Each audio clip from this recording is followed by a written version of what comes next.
Most of the crazy shit I seen in the penitentiary revolved around drugs in one way or another. Whether somebody owed somebody, somebody was chasing, whatever the case. You can Google videos of guys you on YouTube high on what they think is K2. And some of it might even be K2. I know in our penitentiaries they was getting it in on notebook paper. And people were saying that it was bug spray. Whether or not that's true or not, I don't know. But I know guys was making a lot of money off this shit. What they was doing was somehow they was liquefying it on the streets. They would have their people get whatever, whether it was the bug spray, K2, whatever it was. They was liquefying it somehow. And then they would spray it on notebook paper. And then when it dried, their people would write the letter. And then spray it again. And mail it in. And they're getting 10, 15, 20 pages like this. And what they would do is they would rip off squares. And the square would be about the size of your picture on your ID. And they would sell that for $50. But when these guys would smoke it, they would rip off a little piece of that paper and they would rip it in tiny pieces. Mix, and then they would take a tea bag, empty the tea bag out, mix it with that paper, roll it up, smoke it. Google the videos of what it does to these guys. It turns them into zombies. I've seen guys hit it, and as soon as they exhale, pass out, smash their head, drooling all over themselves, puking, and that's all types of shit. I seen that we had a dude in Mansfield. Everybody called him Naked and Afraid because he was watching Naked and Afraid and was smoking just as they popped our doors for chow. And he come running out of his cell butt ass naked. Ran out of the cell block during chow and had the police chasing him across the yard, butt ass naked. And it took him like 2 minutes, 3 minutes to catch him. And he said he was smoking K2, watching Naked and Afraid. And he went into a trip. Terry Rozier. He's in the NBA. He's from Youngstown. I believe Terry Rozier plays for Miami. I could be wrong. I think he plays for Miami, though. Maybe Charlotte. But I think it's Miami. Anyway, at the time, I was in Lake Erie with his dad, Terry Rozier Sr. And at the time, Terry Rozier Jr. was playing for the Boston Celtics. And his dad used to smoke K2. And he would be sitting on his bunk. And he would like pass out drooling. And then he would shit himself. I mean, it would stink. People would have to wake him up, tell him to get in the shower. He would pass. And this happened multiple times. I explained the story on the Fresh Out podcast where I seen guys snort shit water. Where a dude had moved a balloon of Suboxone, but his bowels busted. And he still sold it, and guys still did it. I think the worst it got, though, was in Toledo when the heroin was there. Because there was really a point where Toledo, you got to remember, from the time it opened in 2000 until about 2010 it was, when they double bunked it. Yeah. All they worried about was inmate and CO relationships and conveying drugs. People, that prison had a reputation, and its reputation was if you were locked up, if you wanted to get somewhere where you could make some money and get some pussy, you wanted to get to Toledo. It was the sweetest bit in Ohio. It was the most comfortable bit in Ohio. It was a level 3, and it was better than level 1s. You was in a cell by yourself. You had a single man cell. There was only 48 guys in the block. That's why I think too played a role in a lot of the relationships, because the COs were dealing with less people. It got more intimate. It's just how it was. But it was soft. Like, you had fist fights, don't get me wrong, you had fist fights, but if you got caught with a knife, it was an outside case. I remember guys were getting 18 months for getting caught with knives when it first opened up. Additional time added to their sentence. So when they doubled it up, it turned into a war zone. And the reason why was because it was already established. You already had guys getting rich. You already had COs that had their move. You already had all that. And so when you bring up 5, 6, 700 guys from Southern Ohio, Dayton, Cincinnati, Columbus, they're trying to get a piece of the pie. And it just blew the hinges off that facility. So it got to the point to where right before it double bunked, there was an overdose. It was still single man cells. Maybe 2, 3, 4 months before they officially double bunked it. And it was, I remember it being a huge deal. Like, they didn't give him an outside case, but he did forever in the hole.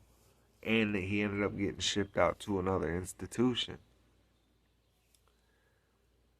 And then within 6 months, if he would have done that 6 months later, he would have got commissary restriction. It got so bad, dudes was going to medical and they were going on, not quarantine, they were going on, where they would withdraw. And they would stay up in, it was really it was kind of like the first wave of check-ins. Dudes would owe money and maybe needed to buy themselves a few extra days. So they would go up to medical and say that they wanted to clean up. Detox. That's what it was called. They were detoxing in medical. Dudes were eating handfuls of Tegretol. It's a seizure medicine.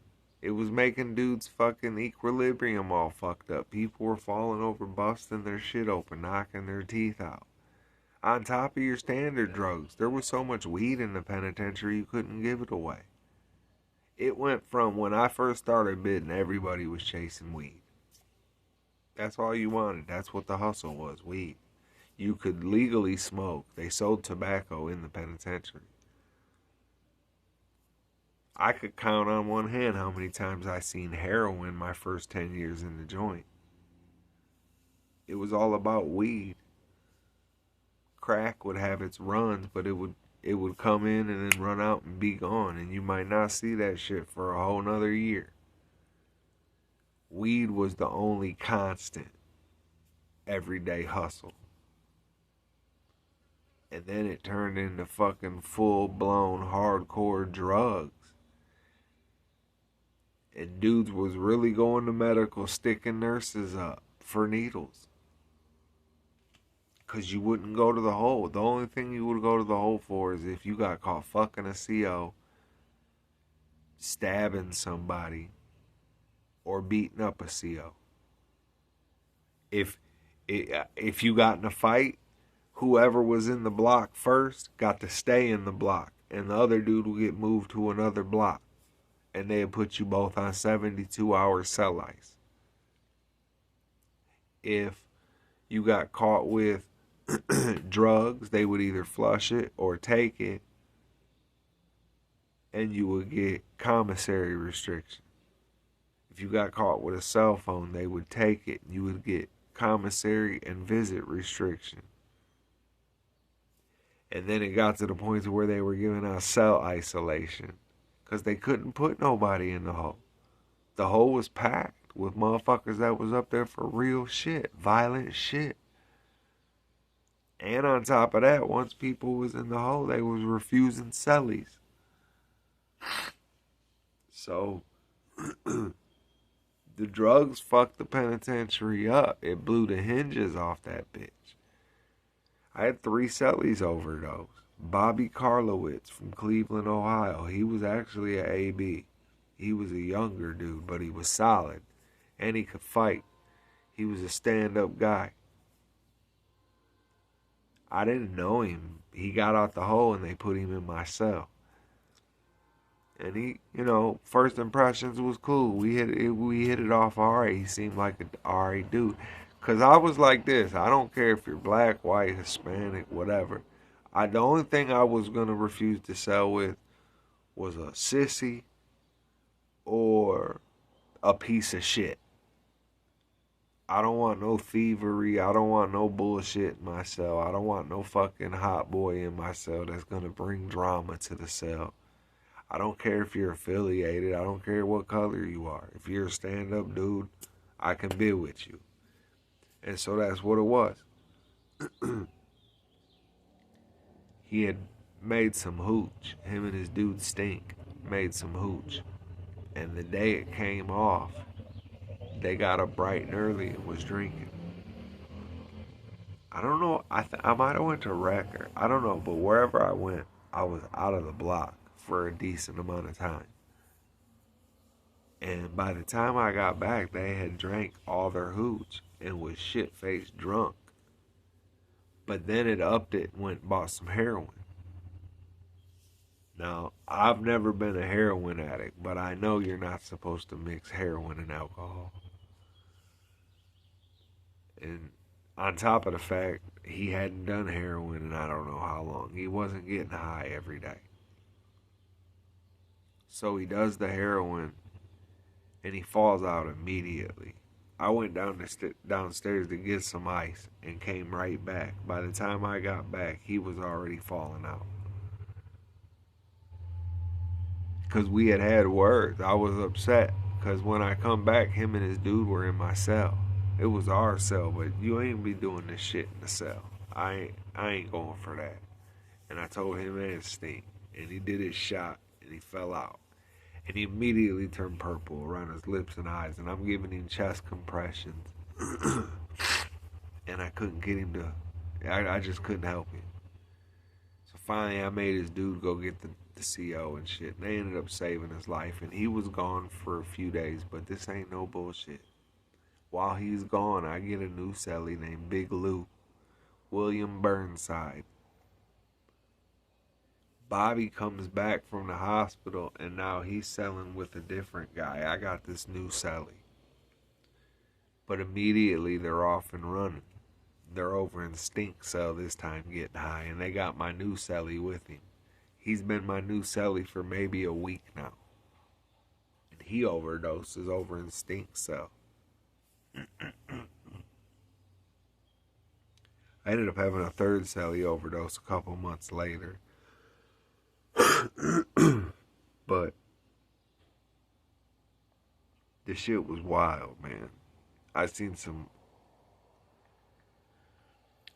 dudes snort coffee for coffee. I've seen dudes eat bird shit off the bleachers for cigarettes. That was his nickname in Marion. They nicknamed him Bird Shit because they thought it was funny if they would get a cigarette and you couldn't smoke by this time. This dude was an old dude, been locked up 30, 40 years, ain't never going home, probably an old pervert, mind's gone. And they would go find him on the rec yard. Hey, Bird Shit, I got a cigarette. And he would go pick dry bird shit off the bleachers and eat it. They'd give him a cigarette.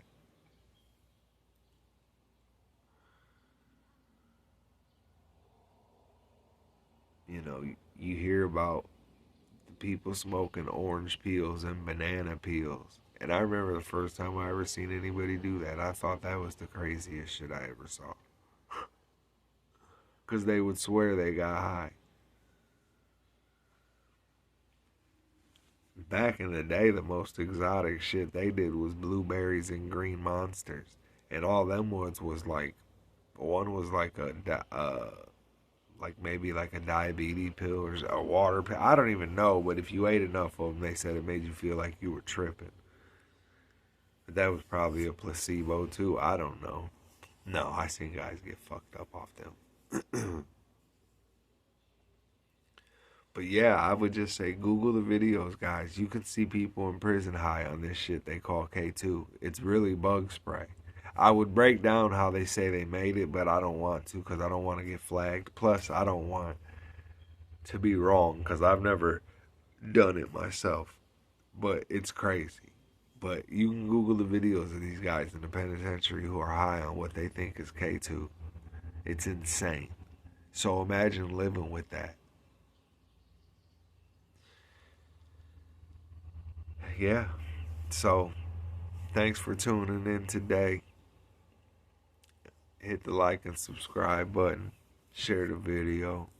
Let's get the channel bubbling, y'all. And until next time, Mr. Hoodie Man, I'm out.